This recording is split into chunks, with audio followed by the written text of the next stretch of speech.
For the ones that are not familiar with you and who you are and what you do, can you tell us, please? Sure. My name is Paul Berg. I'm co-founder and CEO of Sablier Labs. We're building a money streaming protocol on Ethereum called Sablier with a focus on token investing because the way Sablier works, you make a one-time deposit and then every second it's streamed by the second. Outside of Sablier, I've been involved in crypto for many years, I think 5 years now. I've been doing various kinds of Ethereum developments. So I joined the space in 2018 and worked with various startups along the way. And now I'm a founder building this project. Also, in my free time, I'm a big longevity junkie. That's my main hobby, basically trying to extend this little life we have on Earth to the fullest possible. And yeah, I'm experimenting with all kinds of techniques, molecules, and so on and so forth. Yeah, aiming to that. And you mentioned that you've been a developer, a Solidity developer for 5 years. In my opinion, you are one of the best developers out there. I want to Oh, know thank you. why and how did you become a Solidity developer? By the way, thank you for the kind words. That's really kind. I spent a lot of time on this craft. It's nice to hear that somebody appreciates my work. I was studying in London first year, and I just naturally did stumble upon Ethereum. One of my uni colleagues got me to this Ethereum meetup event where they talked about Ethereum, smart contracts, and they showed Truffle and whatever. And I was just like naturally driven towards that. 6 months later, I dropped out to to try to build some startups. They all failed. They were like idea stages, but they all failed. Anyway, I joined some entrepreneurial circles in London, and then I got a job at Aztec Protocol. And yeah, it was all like a natural process for me. I just stumbled upon the technology, and it was so cool that I decided to dedicate my life to that, quitting my university degree. I was studying electrical engineering, and I said crypto looks too cool and awesome. And I was drawn not just by the many people are drawn about the tokens and the prices. Yeah, I also made some investments, but it was really the tech. I just thought smart contracts are cool. Like I'm this random guy at Starbucks in London and I can build my own mini bank with a multisig. Yeah, so that was it. Yeah, I think for everyone, the first time you deploy a contract and you realize what it can do, it immediately is like, this shit is so cool. And what were your motivations for starting Sablier? Because there's all kinds of protocols that you could have started to build.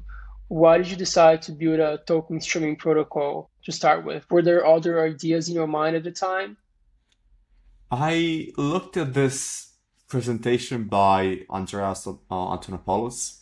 I think it was held in 2016 or something. He was obviously talking about Bitcoin at the time and how the title of the talk was Money Streaming on Lightning Network, I think. And he was basically describing what we're doing now at Sablier, but on the Bitcoin Lightning Network of how you create these payment channels and you can stream by the second and whatever. And I just looked at that design he proposed with the Lightning Network and said, this is not scalable. But I love the idea. Like the idea was cool. Why do payments need to be, when you think about blockchains, they're all real time. They all settle by the block. Why do we still pay people every month or in the US every 2 weeks? There's actually, if you drill down into this question and you ask yourself why, there's no good answer. It's just that this is how things are because this is what the tech, the Web 2, the physical world, the mid space enabled us. Like in physical space, you can't stream coins to people. So we aggregated around some standards, monthly based, 2 weekly, bi-weekly. And I saw it as an opportunity and I saw nobody doing it in Ethereum. And I built the first, but I was then still working at Aztec. Then I quit the job to become a full-time founder, raised a little grant, a small grant from various people in the ecosystem. And yeah, just got going. We ended up in many different places, but we're still a company today, an independent company, and we're still building. We just launched our V2 actually 2 weeks ago. And yeah, that was the main motivation. Just I saw it as an opportunity and I saw this inspiring talk by Andreas Antonopoulos. But also I was like a big DeFi and I still am a big DeFi user myself. And I was getting paid in fiat. And when I was my first job at Aztec and what I was doing, I was like putting 80% on Coinbase. Why can't I be paid directly in crypto, right? Like we need infrastructure for this. We need payments protocols on Ethereum because they were basically none in 2018, 2019. Yeah, that makes a lot of sense. And so you saw this opportunity, you decided to build it, started building it. Can you talk about a bit what it is and what Yeah. implications it has? Yes, absolutely. Let's first explain in brief how Sablier works and then the implications for the financial ecosystem. We are the pioneers of what we call lockup streaming. Lockup streaming is a type of streaming whereby the sender makes a one-time deposit in our contract, and then every second the deposit gets streamed, a small amount gets streamed to the recipient. The recipient receives a unique payment link to our website where they can track basically their earnings in real time. They have to make a withdrawal when they want to actually spend it and do something with that, but it's all theirs. The stream cannot be canceled in any way. So that's the basic design, which used to be the case in V1. In V2, we took it to the next level by adding quite a few features on top of this core model. We have NFTs now, so every stream is an ERC-71 NFT, which makes Sablier integratable with DeFi. And one other big feature is what we call lockup dynamic, which is this smart contract, which enables non-linear streaming. And as far as I know, we are the first project ever to ship something like this, not just in crypto, but like entire world. This notion of non-automated, non-linear streaming over time is a new idea, and we're quite proud of that. The use case for such a payment model is a new kind of incentive structures. For example, you set up an exponential stream that has a total duration of 4 years, and it's streamed to one of your employees or DAO contributors. And the way it works is that the stream gives exponentially more tokens the more time passes. So you incentivize long-term collaboration with your team and so on and so forth.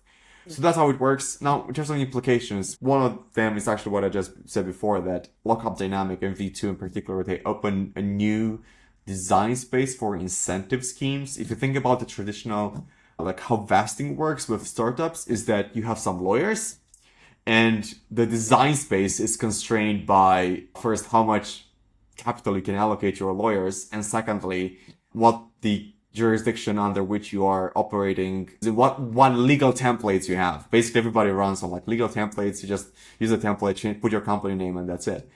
Lockup dynamic completely knocks out that out of the park because it introduces a permissionless system that lets everybody.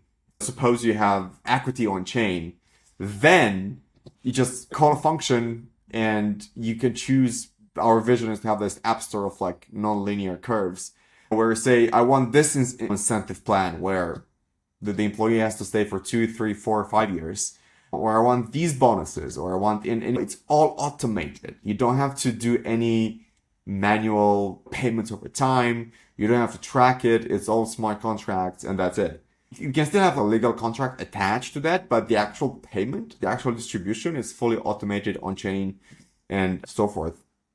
That's one implication. The other implication with V2 is with the NFTs. This opens up a new kind of financial world for borrowing against future income, or also using your vested assets as collateral without claiming them. And this is good for tax efficiency because when a Sablier stream V2 stream is created, there's an NFT which is minted to the recipient, and then the recipient can just never claim the actual tokens. They can leave them in Sablier, and then they put the NFT into some lending protocol like Astaria, and assuming there's a market for that. And I don't see any reason why people will not create markets for this because our NFTs are not just artwork. Yeah, we do actually have an hourglass, which looks a bit like this, like a fully on-chain SVG. But it's not just artwork, it's actual financial assets. It's ERC-20 tokens, which can represent anything. If you have a governance token that is being streamed in the NFT, then some time has passed. then the lending protocol actually controls some ERC20 tokens, which can be used for voting, can be used as collateral, and not just like future earnings, but like current earnings so far. Those can be, those are guaranteed. And the use case there is like tax efficiency because you can borrow USDC against your vested assets. And we actually had this request in V1. People wanted to move the tokens around, do something with them, and V1 didn't have this capability, but like now we have it. And so this is one dimension with the NFTs. The other dimension is, this is a bit more far-fetched, but it is doable in principle. The idea of trading NFTs. And this basically means it's almost like bonds in a way, or annuity. The idea being, you suppose you have a 10,000 USDC stream and it's uncancelable. In V2, streams can be made non-cancelable. That means that 1 year has to pass for the entire 10,000 USDC to be streamed. Then somebody can come in and say, hey, I want to give you, I don't know, 9,000, 8,000 USDC to give you the stream now. So in a way, it's basically bonds. Just say, at this future point in time, I will receive these tokens, although it's a different kind of bond because it's a continuous bond, right? Like typically bonds only pay monthly or at the time of expiration. In our case, it's like a continuous by the second. So I'm super excited to see how people will price them. I have no idea how people will price them. Probably we need to do some research on, like work with like academics and whatnot to explain how a pricing algorithm could work for this. In any case, yeah, those are the implications for just make payments and earnings more composable with DeFi and enable new incentive structures. Yeah, I think these are very cool specific use cases that anyone can tap into. And at its core, it's basically money per second. So you don't get paid a year, you don't get paid a month, you get paid per second. And in my head, that is like a liquidity on money. And I think what's going to come from that are applications that you can't really assume now. It just opens up this new inflow of me getting my stream, and not in V2, but in the future, I hope using my stream to create all the streams. And it's just a continuity of payments, and that makes things a lot more fluid. And I think that's going to have impacts on a macro perspective that it's hard to foresee at the moment. What is the vision for the future of Sablier? What do you guys see coming ahead? To comment on that chaining of streams, so I call it chaining, that's absolutely on the roadmap. We don't have a very fleshed out design at the moment. I can't say much about it, but that's absolutely one of the long-term to-dos, this idea of composing streams. If you have, again, as I said, in V2, this cannot be done, but the idea would be long-term. You have your income as salary, you say 5% goes here, 5% goes here, 10% goes there. And yeah, that would be a much more liquid economy. And yeah, since this whole notion of streaming is a new money Lego, and it was invented in Web3, we deserve credit for this, all of us. There are competitors for Sablier, of course, and all of us deserve this because I don't see anyone in Web2 pushing the envelope further. They're all just, like the way I view Web2 payments and payroll is that they all try to fit the existing regulations. Very rarely you see a Web2 payments company do something innovative that is not already regulated. Whereas in Web3, because smart contracts as a whole are not very much regulated, we can innovate as much as we want. And that's a benefit we have. But anyway, what I would say on this topic is that generally there is, in the whole world, there is what I call a discrete payment bias. When you think about when you think about the word payment, people assume that it's a one-time event or it's a discrete point in time. Really our guess, our idea here, our hope is that continuous finance, which is the concept of like when you pay somebody, the payment function can actually be continuous, right? Like 1 second you're paid, the next second you're also paid by contracts, but autonomously, no human intervention. So when you view finance like through that lens, a lot of the current Web2 financial infrastructure just simply doesn't make any sense. For example, payday loans, right? If you are always waiting for your employer to pay you so that you can buy food, with streaming, you literally don't have that problem. Because every day, every second, you receive something, you can claim it, and you can go to the restaurant or whatever supermarket and buy it. There will of course be some extreme cases where even those people who are still like paid in real time will just spend it continuously. But I think that those are like extreme cases. And for like most people, if they could be paid more rapidly, then they wouldn't have to resort to 20, 30, 40% API loans. And they wouldn't have to even have credit in a way because the stream itself is like what gives them the guarantee of payment.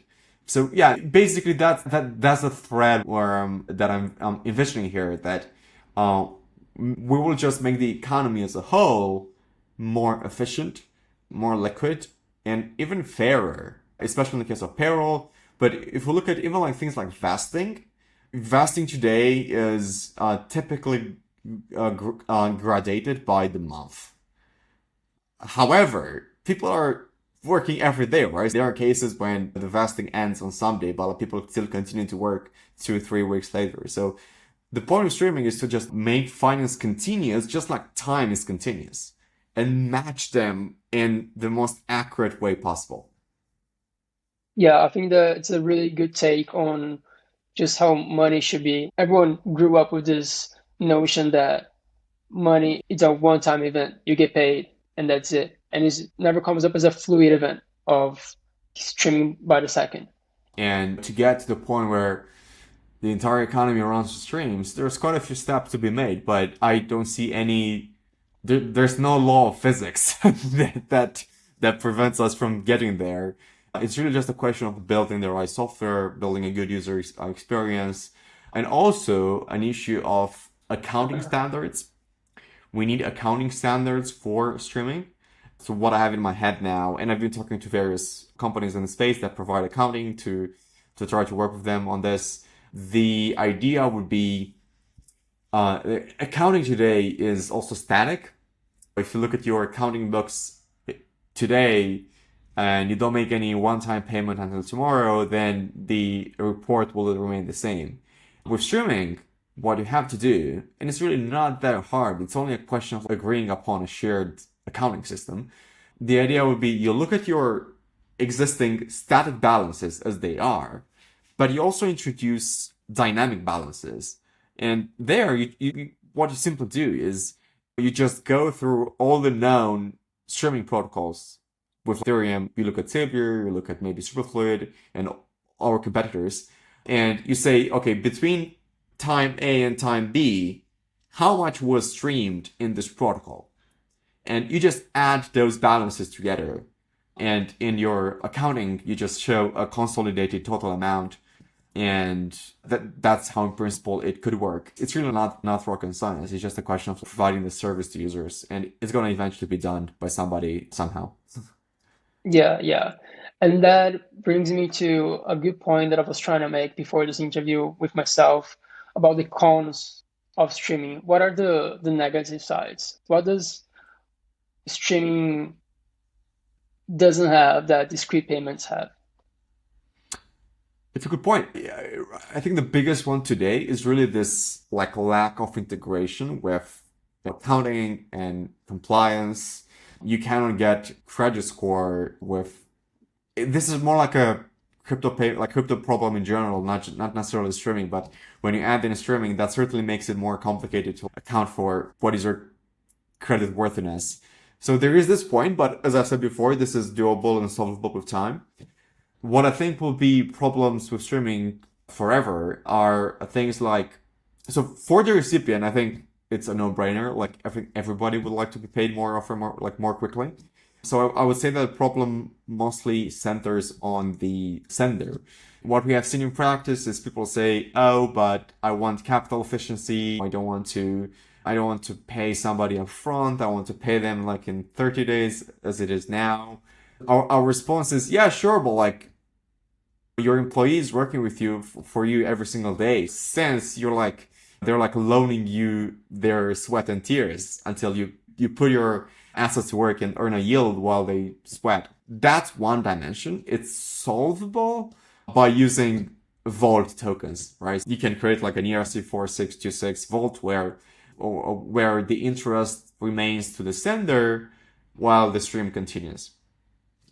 The other problem, which I would say is it's a bit more difficult to solve, but again, I think an accounting standard will help, is this notion of mental transaction costs, mental accounting costs. So when somebody says, I'm gonna pay you at the end of the month, it's easier to reason about that. To say, yeah, okay, I know when it to happen versus just I'm being paid every second. That might give me liquidity, but now I have to keep track of so many streams and so forth. Some people, I will admit that some people may never like streaming. That's fine. But I still think there's a lot of people, there's a big category of people who would love streaming, but they don't know about it, or the accounting system, the Web3 world is not set up for them to provide them with this feature. Yeah, so those are the two main. So capital efficiency and mental transaction costs for people who maybe they're like rich or something and they don't really care about like extra liquidity. They prefer the simplicity, you know. And if I was one of those people in the category that loves streaming, what would I have to do to start doing that, either as a project, a company, or an employee? So today, if you are a recipient, you just talk to your head of organization and tell them to go to app.sablier.com. Maybe we can link it in the show notes. The idea is you just go there, connect your wallet. It also works with Safe, so you can use it from your Safe multisig. You put your recipient address, an amount, a duration, and that's it. You're ready to go.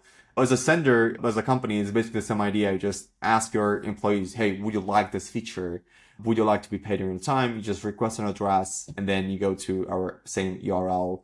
And it's very easy to create streams, and we're actually working to make integrations with more providers where, for example, we're in touch with TokenOps, which is this cap table management solution, and they're looking to integrate Sablier. And the idea there would be that if the Sablier UI lets you create the streams in a very basic way, because Sablier is public and source available and many components are also like open source, the system can be integrated in any DeFi app. So you can create your streams with Sablier, but then if you want more granularity as a project, as a company, you can just connect your wallet to another dApp, which will give you more advanced features for your particular use case. In this case, cap table management. If you're like launching a token and fasting it in real time by the second, then with an integration like TokenOps, then you could, for example, label the addresses, add your email, add names, and just export to CSV and so forth. We don't have those features ourselves because like we're trying to be the protocol, the general purpose protocol. That's how it will work. And if you have any particular use case in mind that you'd like to use Sablier for, let us know. We will try to either build the feature ourselves or talk to an integrator to build it on top. Well, yeah, from my experience, it's pretty straightforward, Thank and you. the code is very well written. And I would like to know, what approaches did you use when trying to build Sablier? What was your mindset? How did you approach it from the ground up? I would summarize our philosophy about coding Sablier as it was built to last. It was built to withstand the test of time in crypto. It was built to never be hacked. Of course, I might be wrong. It might eventually be hacked. I have no idea. But what I do know is that we have given our absolute best to avoid that scenario. We are, as perhaps we are obsessed about security. We spent 15 months building the protocol. We received 7 audits, one of which including from you, which was lovely working together, by the way. And in general, like the idea is that we do not leave any part of the code base untested, and more importantly, not just untested, but like unexplained. It might seem like a minor point on the surface, but this obsession about explaining the code in plain English has led us to a very robust test infrastructure. I actually had a presentation at ECC in Paris last week where I presented our test infrastructure. We have hundreds of files. And we even invented this mini specification language, although that's a bit pretentious. It's more like a technique for how to organize unit tests in Foundry, which we can talk about in a bit. The idea basically is to, before you even write your tests, you explain what your function does and you think about all the possible execution paths and you create this branching tree of configuration states, what contract states lead to what outputs, what function parameters lead to what outputs. Yeah, so at a high level, that's like our approach and philosophy. At a low level, we know we're just like Foundry, big time Foundry users. The Sablier V2 protocol is 100% built, tested, deployed, formatted with Foundry. We believe that this is the absolute best framework for Ethereum development now because you get to test your contracts, which are in Solidity, also in Solidity. There's no point of failure. For example, if you're using something like Hardhat, you have to write TypeScript. You have to configure Node.js, and that introduces points of failure. For example, a big wrinkle with this approach is big numbers. You have to always convert between JavaScript big numbers and Solidity numbers, and you can have bugs there. If you have a bug there and your function requires, I don't know, at least say 18 decimals, but because your big number conversion is wrong, it only gives 15 decimals, but there's a bug in the contract and it accepts 15 decimals. There are all these points of failures along the way. So by using Foundry, we're all in Solidity, very close to the core, very close to the heart of the system. And we argue that we have one of the best Foundry code bases at the moment, the cleanest, it's easy to follow, it's easy to understand. And yeah. Yeah, I agree with that. I remember telling you when I was doing the auditing that you have one of the best test suits that I came across. It was very surprising because it was the first time I saw this type of structure. And I wanted to ask you, what was the process of coming up with that type of structure like? I think every developer who spends a lot of time testing is doing something like what we did with the trees, which by the way, we should link in the show notes just for maximum clarity. But I think every Ethereum developer is doing that kind of thing in their head. So in a way, all we did was to make implicit ideas explicit. Because when you write a test, forget about our approach, right? You like start, okay, what are the points where this function fails? What are these points when this function goes above the block gas limit? And all of these conditions.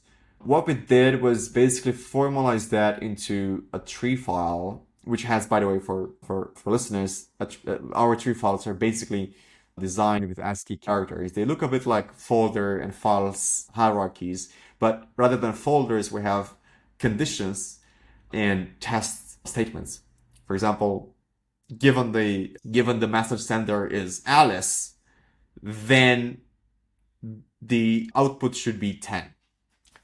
And that gives you a very clean overview of what the function does. And now to finally answer your question, we're basically, when we started writing the test for Sablier, we were looking at, I was using TypeScript when I started my Ethereum journey. And in TypeScript, we have these things called describe blocks, which is one advantage. I will grant that this is one advantage of JavaScript, that you can use describe blocks which nest your tests.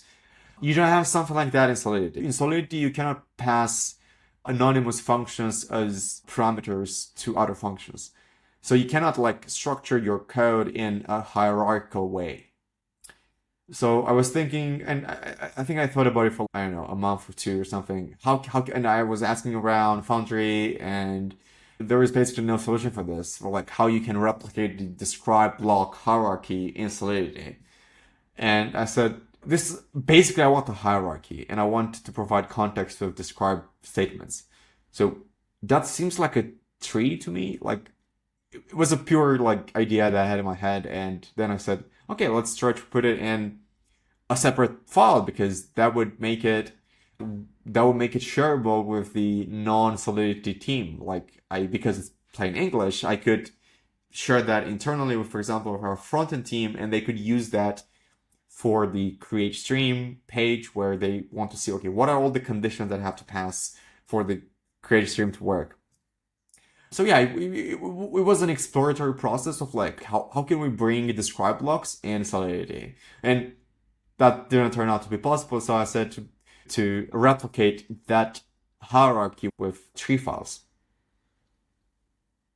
Yeah, that's a interesting approach, and it shows that there's always trial and error, and you can sometimes not get what you want, but there's ways to get around it. And for some devs or projects trying to up their security game, trying to write better tests, or just more secure code, what type of advice would you give them? We should link to my presentation. It's all in there. I call it Foundry best practices, but at a very high level. There are many small tips, but like at a very high level, I would say write different kinds of tests. Don't write just unit tests. Don't write just integration tests. Write, you want to have a very diverse set of attack vectors, as in test attack vectors in your system. And what we do at Sablier is we have 4 categories, which are further split by 2 other subcategories. The big 4 are unit, integration, invariance, and fork. Each one of them gives us confidence that environment or that way of attacking the protocol works as expected. And some of the actual functions under test, for example, the create stream function, is actually tested in multiple, like it's the same function is tested, but differently. To give a simple example, we have the integration test, which we define as any any function that interacts with an external contract, including ERC20 tokens, is an integration test. And the reason for that is there's hundreds of thousands or something of ERC20 tokens.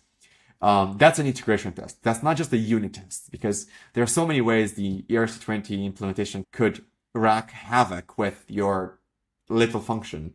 There are tokens which change their balance of function. There are tokens which charge fees on transfer. So many different things. That's why we call them integration tests. Okay, so what we do in there is that we further split those integration tests into concrete and fuzz. And concrete are deterministic tests that have hard-coded values.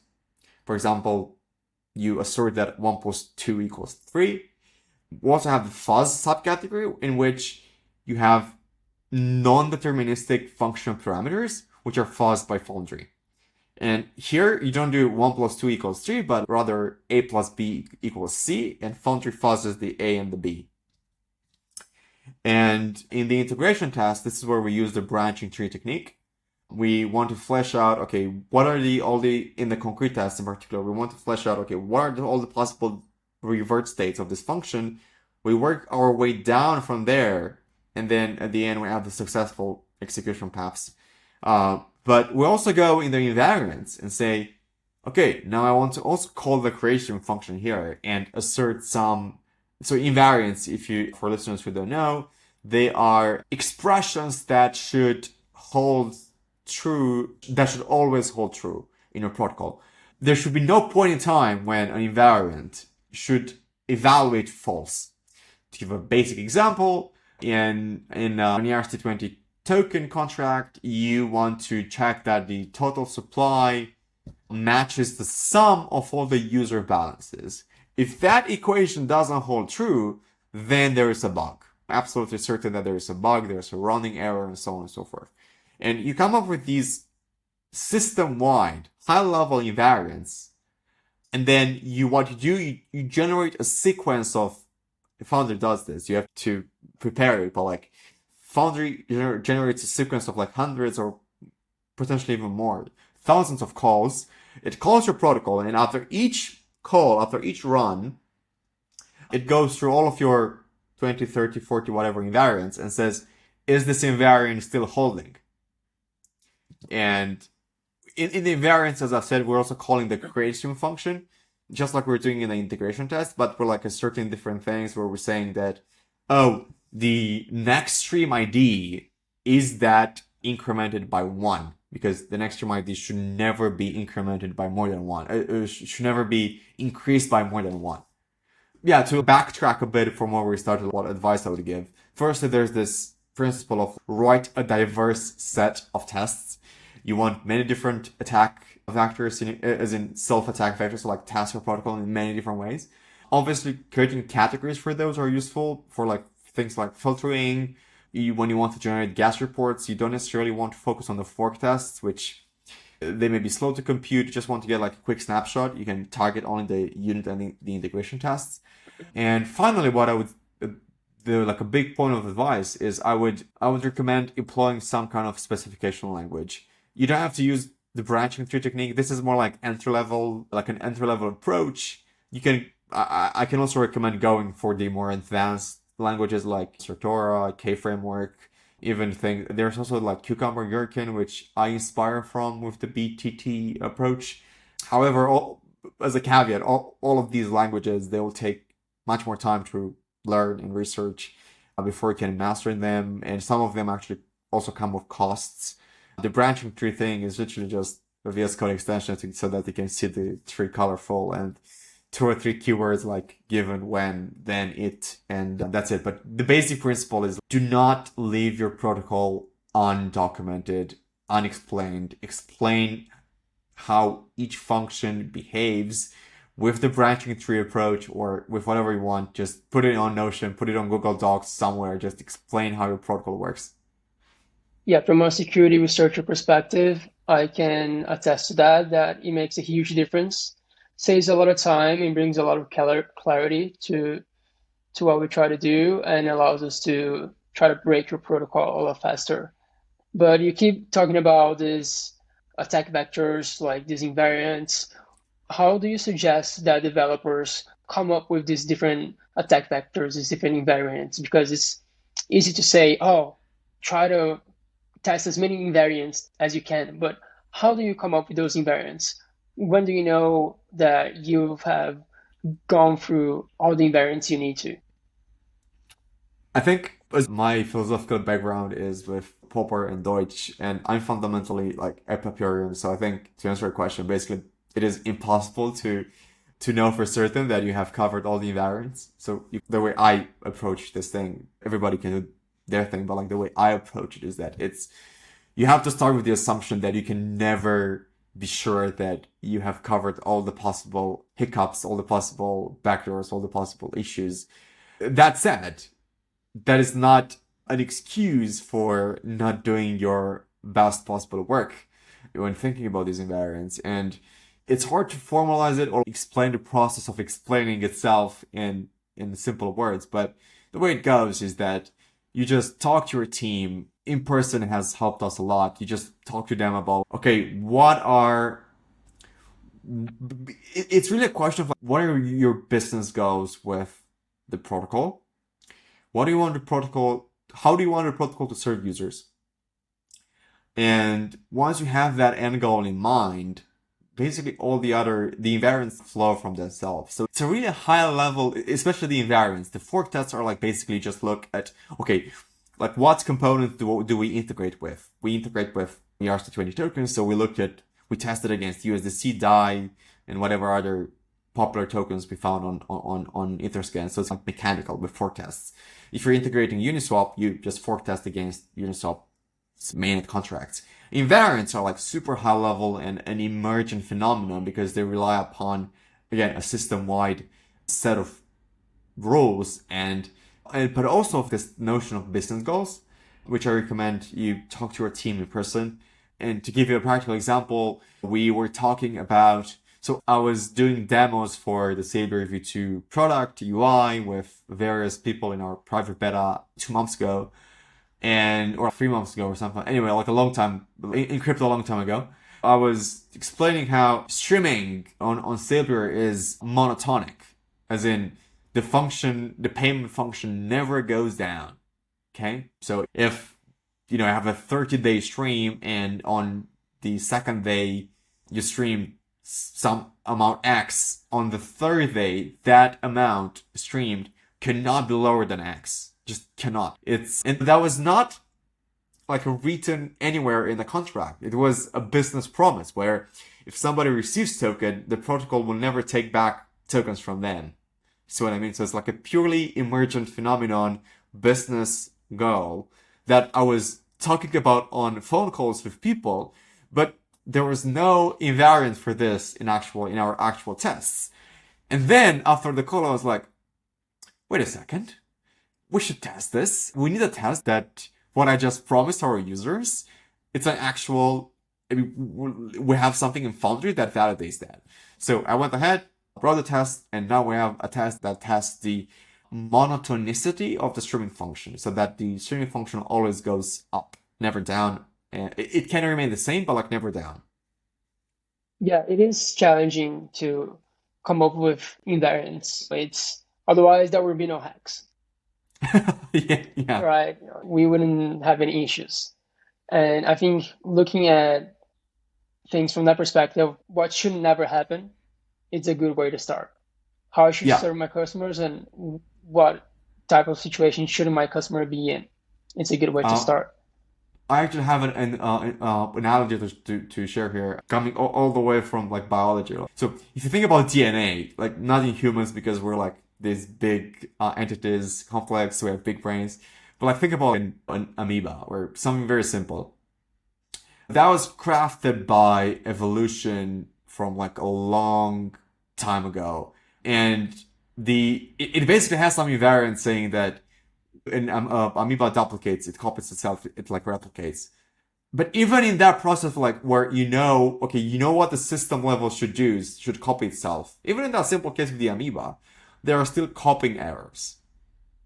The point I want to say here is that even there seems to be like a law of physics, or like something resembling a law of physics, approximating a law of physics, that what you can have is a robust system that most of the time it does its job well.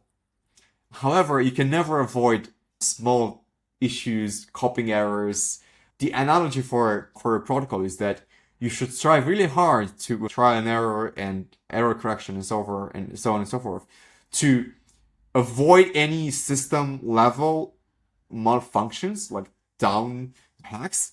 However, you will never be able to catch all of those small copying errors and just have to accept them that they are.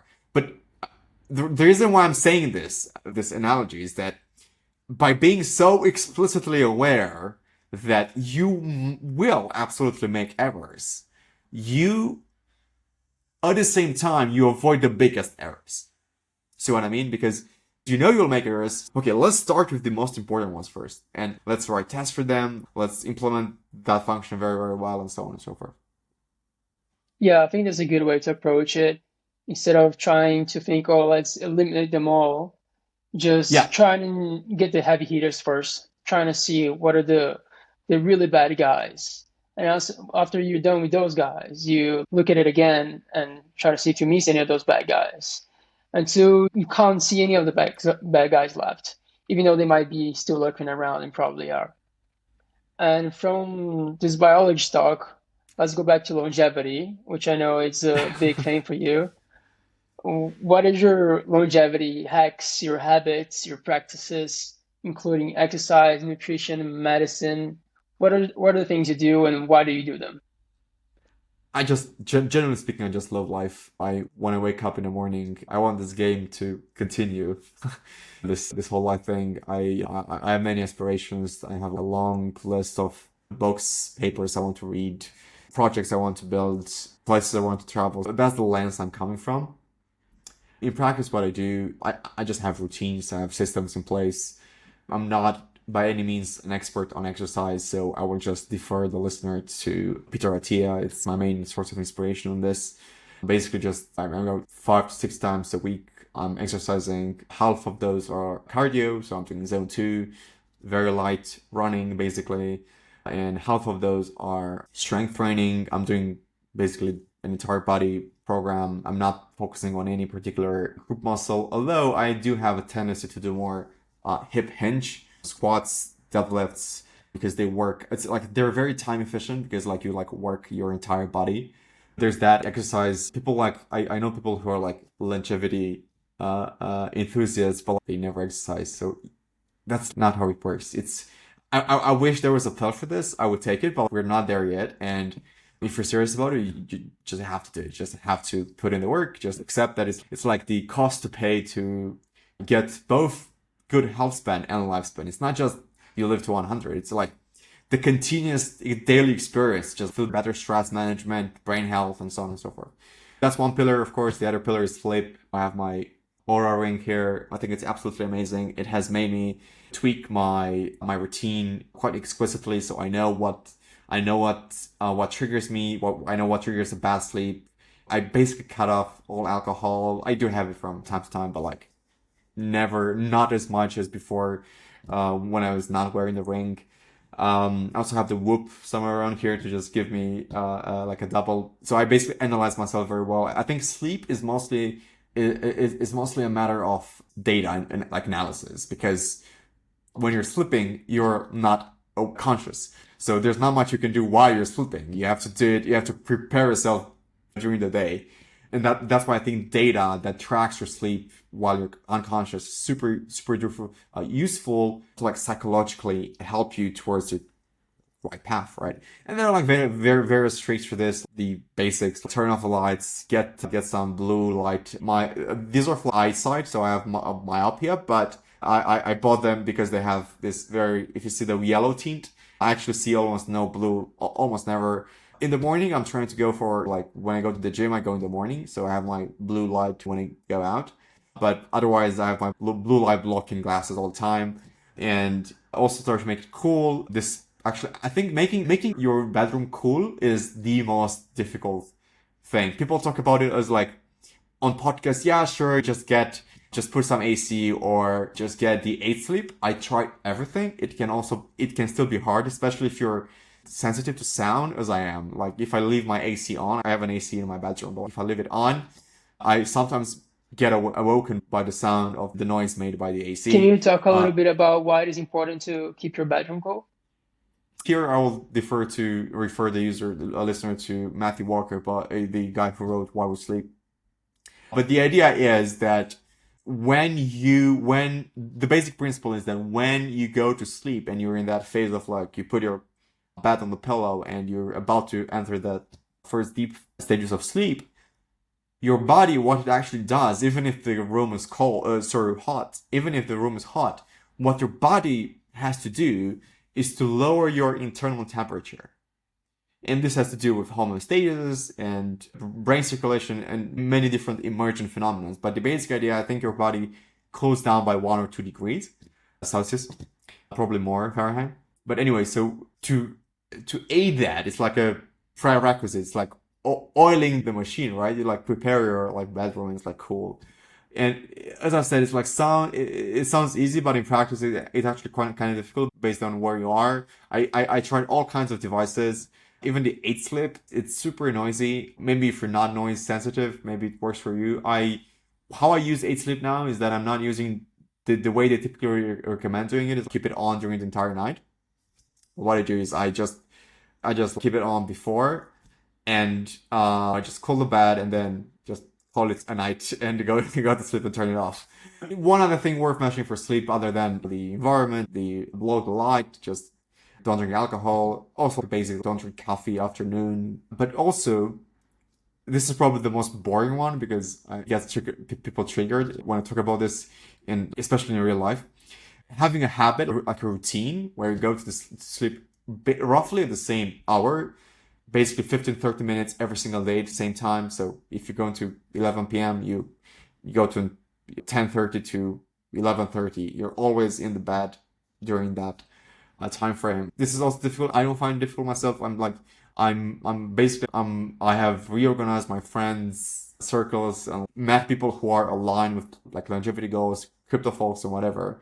So I don't find it difficult, but like I imagine that I don't know people who want to party hard during the weekend, they might find it hard. But anyway, yeah, in practice, all the studies point in the direction of consistency is super important for sleep, for hormone production. It basically lets your body run on autopilot, and it just leads to, and I can see it myself, like I have much better sleep scores when I have consistency.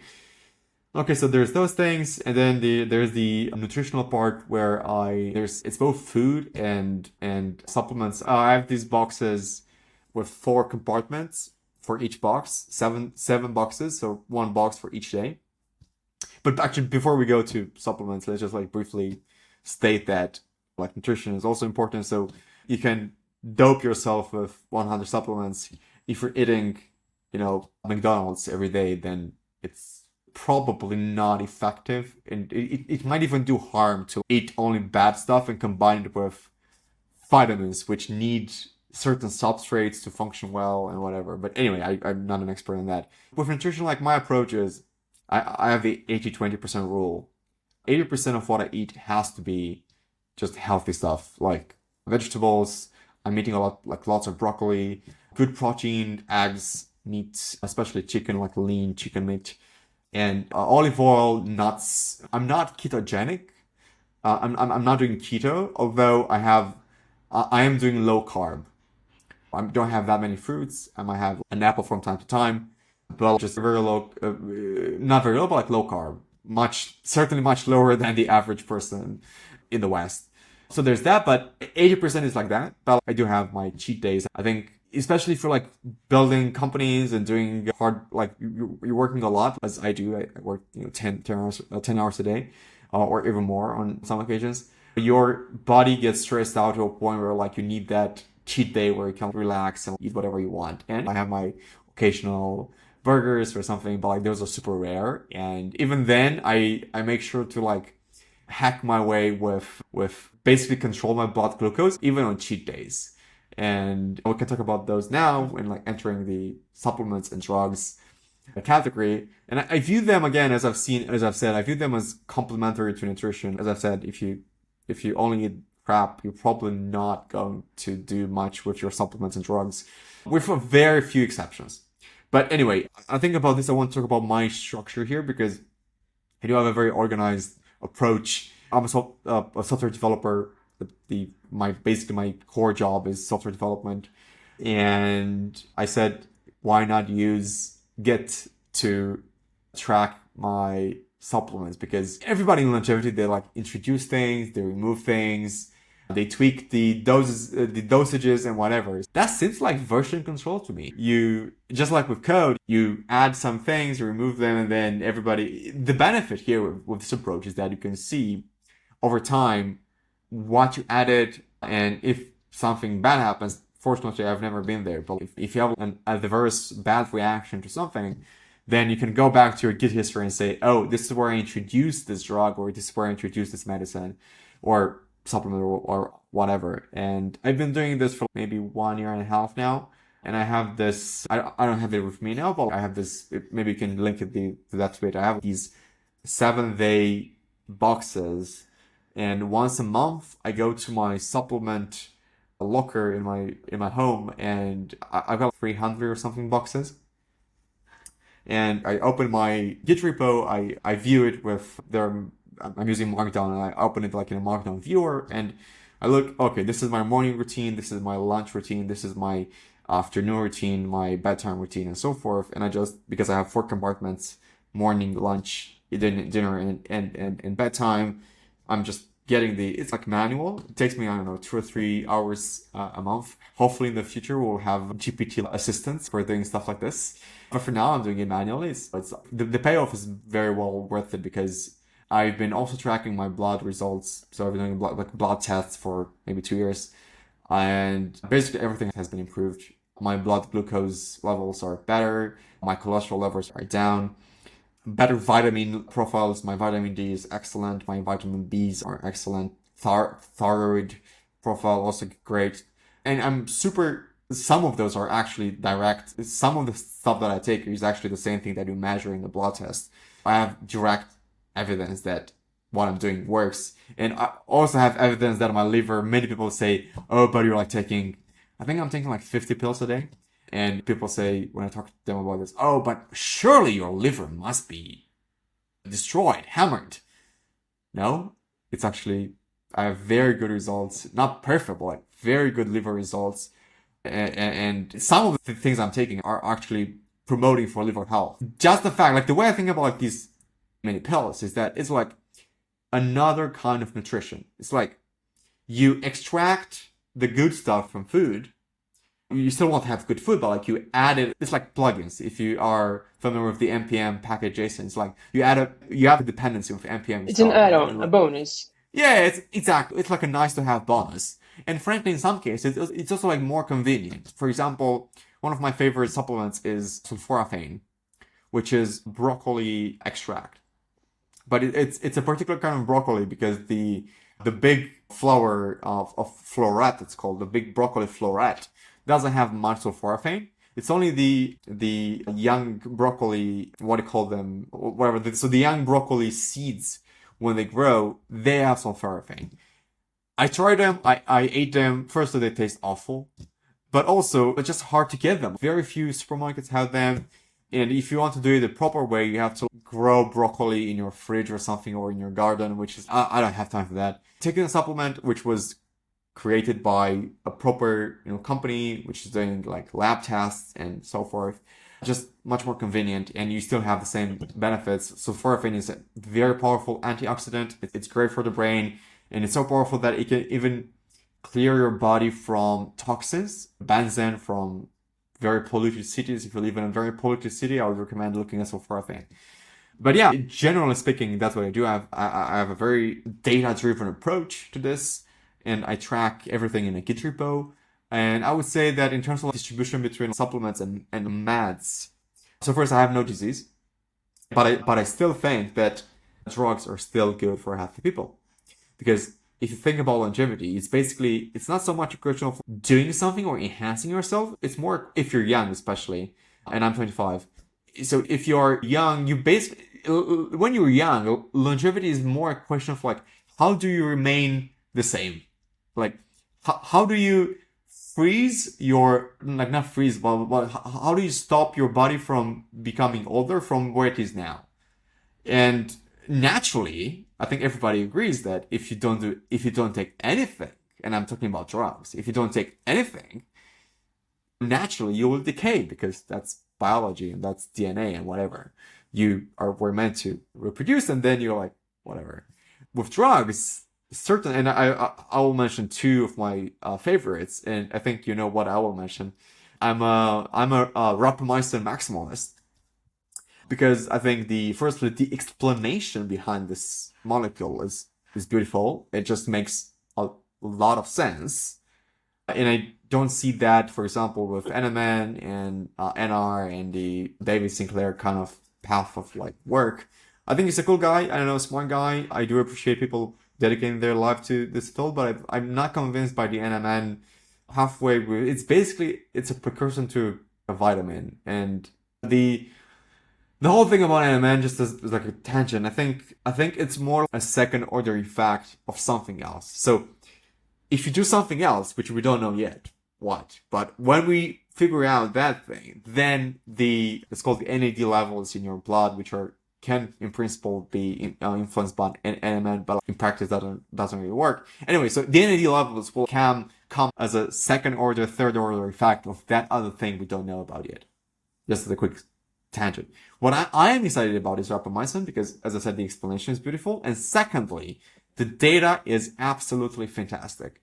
For listeners, rapamycin is, the technical term is called, it is an mTOR inhibitor.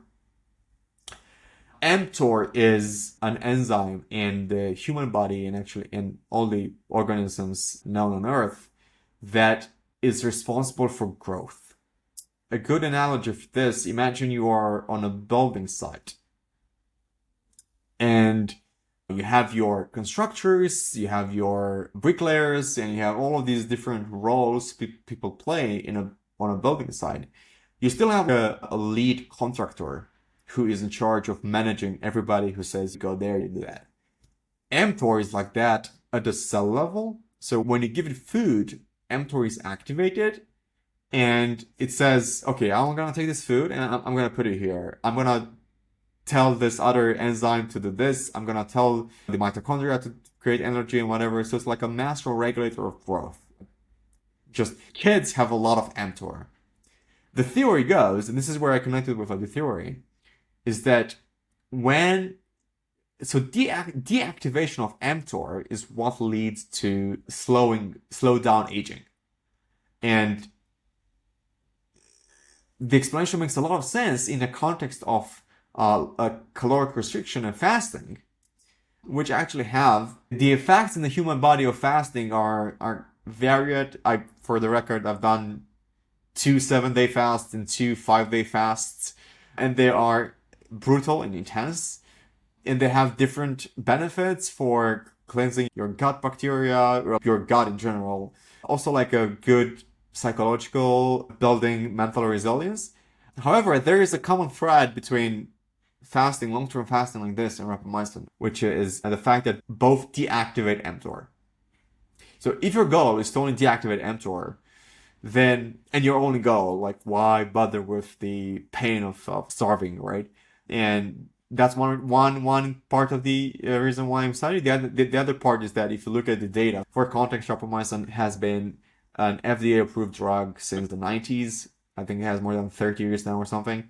And it's very safe for human consumption. Millions of people take it now for a different reason, which I'll explain in a bit. The more recent use case for rapamycin, I think 10 years ago, 15 years ago, they realized that, hey, what if we only give rapamycin not every day, but we give it only once a week? Would intermittent dosing of rapamycin, intermittent turning off of mTOR, basically slow down aging, slow down growth, but just in the right amount? You don't want to fully slow down growth. If you fully turn down mTOR, if you take rapamycin every day, and this is why rapamycin is not being taken for other purposes, unfortunately, it has is the good old trope of the dose makes the poison. But here is unfortunate because everyday dosing leads to full deactivation of mTOR, and it also has the side effect of tuning down your immune system. And because of this, people use it for organ transplants. When you have a liver transplant or some kind of kidney transplant, then because it's a foreign organism, your body will attack it, your immune system will attack it. So people take rapamycin in a very high dose every day, so they block that attack. And those people have to be very careful of going out and like catching colds and whatever. But anyway, the data for intermittent rapamycin, there is this thing called the ITP, the Interventions Testing Program, led by this guy called Richard Miller in the US. And they have been testing all kinds of. What they're doing is that they're testing anything, any molecule for longevity purposes. They have a very structured testing mechanism. They have multiple laboratories in the US which have different species of mice. So they testing in parallel also helps with error correction. So maybe if one lab did the wrong dose or something, or all kinds of variables. You avoid confounders by having multiple labs in parallel. Rapamycin is basically number one molecule, and they have been doing this for 20 years. I'm not really sure why ITP is not in the mainstream, why not everybody knows about it, but they have done amazing work with testing longevity molecules, and they've tried a lot of things. I think they also tried NR, the thing that David Sinclair is talking about, and didn't do much. And rapamycin has basically in all, I think, I could be wrong, but I think in all the trials they did, rapamycin increased lifespan between 10 and 20 something percent. And it didn't matter that the mice was a male or female, it didn't matter. Very interesting, it didn't matter when you start the treatment. You can start rapamycin treatment in either young or old mice, and the effect was the same. Both the young and the old mice lived the same. That's unbelievable and super efficient for humans because you don't necessarily have to take it when you're young. It's more like a nuance here. I'm taking it because the data still shows that the best effect is when you're taking it when you're young. But still, it's a nice benefit for the overall population that it has that effect. And it has very little side effects. I think exercise has more side effects than rapamycin. The only notable side effect that I had, and I have been taking it for, I don't know, maybe now 8 months or something, was what's called mouth ulcers. You have these dots that appear in your mouth, which hurt. They last for 2 or 3 days, and you have them, I think, maybe once a month or something. That's how I had them. But now, after 8 months, they get increasingly more rarely. So I think it's like a dose response initially when your body gets used to this new molecule. But anyway, yeah, I'm excited about rapamycin because it has amazing data. The explanation is beautiful. It's connected to fasting, which we know from so many empirical and just also like historical accounts. I'm not religious, but I do believe that it's not a coincidence that all religions have some kind of fasting, restraining from food. Rapamycin is in a way I view it in like a modern instantiation of that, like fasting, which is a very convenient, comfortable, and pain-free mechanism to deactivate mTOR. Okay, so sorry for rattling off about this for I don't know 10 minutes now, but I'm just excited about it, and I think more people should hear about it because it's super safe, and the way I view rapamycin is like a meta drug. It can, in principle, prevent diseases just because you're taking rapamycin. It can prevent cardio issues, heart health issues, all kinds of problems related to inflammation, muscle. There's in fact this doctor, which I also follow. His name is Brad Stanfield. He's setting up a trial, an actual human trial. I think one of the first, if not the first, human trial on giving rapamycin, like formal. There have many informal people taking it just like me. There's like a community about this, rapamycin.news, but formal trial for this, and they want to give rapamycin to physically ill old people, 50 plus or something like that, and see if how well rapamycin will improve their muscle conditions. They all have like muscle pain, so they want to see how rapamycin will improve that. And yeah, I'm excited about it. The other drug I want to mention, and I will end on this note because I can talk about this for days, but very briefly, it's called acarbus. It also has beautiful data reports from ITP. Not as high as rapamycin. I think it's something between, I don't know, something and 15%. Pretty good. Even like 10% is still like a nice bonus. And what acarbus does is that it blocks glucose absorption in the gut, in your small intestine, actually. So there is this enzyme called, if memory serves me correctly, by the way, I'm not a doctor, I'm just a longevity guy reading on my own on the internet. I think it's called alpha glucosidase, in short, A-glucosidase. And this is an enzyme that everybody has in their intestine. And when you give it starch, for example, rice, bread, potatoes, this enzyme converts those starches into glucose, into blood glucose, and it does it quite rapidly. And that's why if you're eating like a big bowl of rice, you are going to have a spike in blood glucose. Acarbus is magical because it targets this enzyme and says, you guy, stop.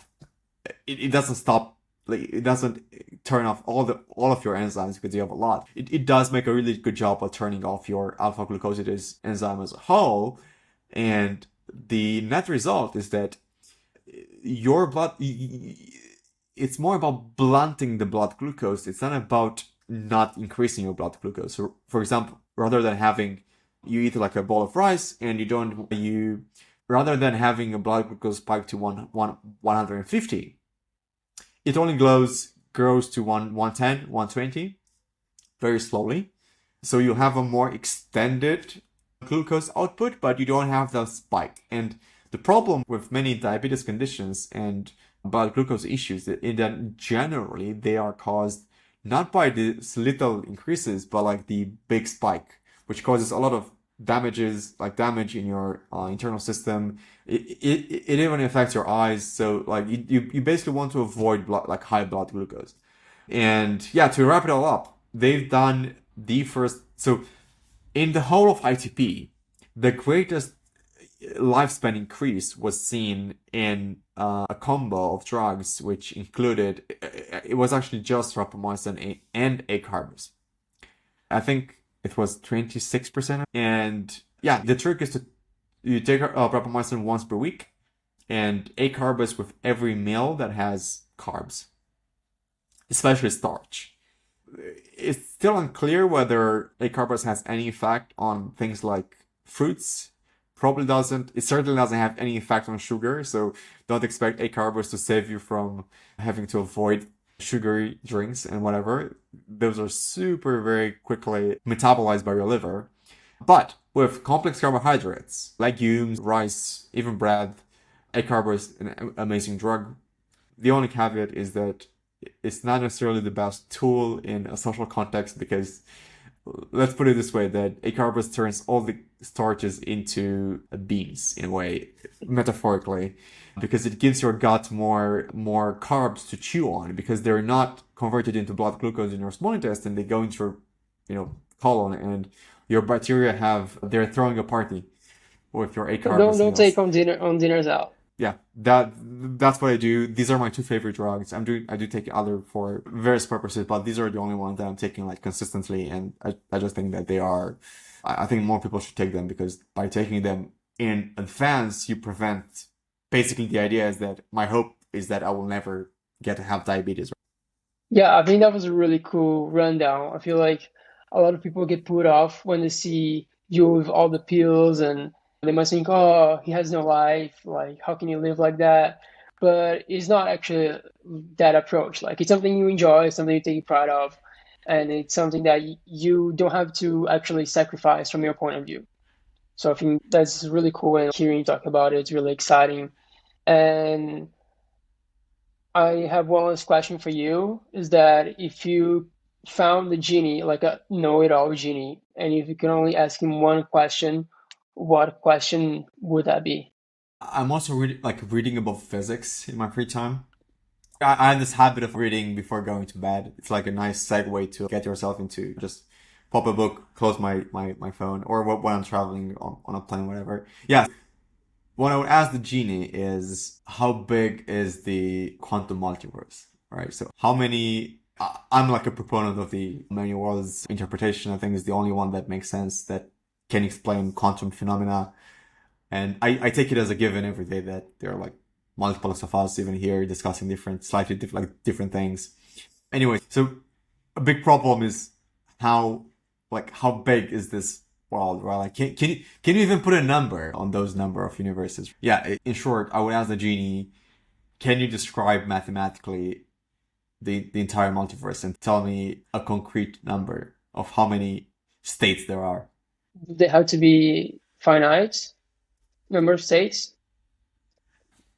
I guess I don't know. That's why I would ask the genie this. I'm open to any either finite number or even infinity is fine. But even when you say if I had been given an explanation that this is the world is infinite, then I would like to see the mathematical model that describes the structure of that infinity because you can still have infinite structures, right? Just like you have to give me like a more definite model that we don't have right now. Yeah, that's such an interesting question because I don't think there's anything other than satiating your curiosity that you can do with that. Maybe not necessarily something you can apply directly. David Deutsch is the writer and physicist. He wrote these books, The Beginning of Infinity and The Fabric of Reality, which I highly recommend. And I mention him because I don't think knowledge of topics like this, of the multiverse, the mathematical structure of the multiverse, and so on, are purely curiosity driven. They can be useful in the field of quantum computation. The guy, by his own admission, he said he in 1985 he invented quantum computers with his paper, and he said that the source of inspiration for pioneering the field was thinking about how the many worlds actually work, what you can do with them, and yeah, so that was my point, my reply there, that it might seem like just like a fun thing to know, but who knows what implications will have for computation, for I don't know, for science, for what satellites we send in space, what we look for, I don't know, but yeah. Yeah, no, I can see that there are applications that could be there that we don't know about because we don't have the answer. And once we have the answer, oh, we can use this here and we can use this that. So that makes a lot of sense. Paul, it's been a pleasure having you here and talking to us about Sablier and longevity. Thank you for having me. This was fun. If you guys want to have a look at what we do, we are at sablier.com. That's SABLIER.com. I'm on Twitter, and the company is also there. If you are interested in what we do, DM us. All right.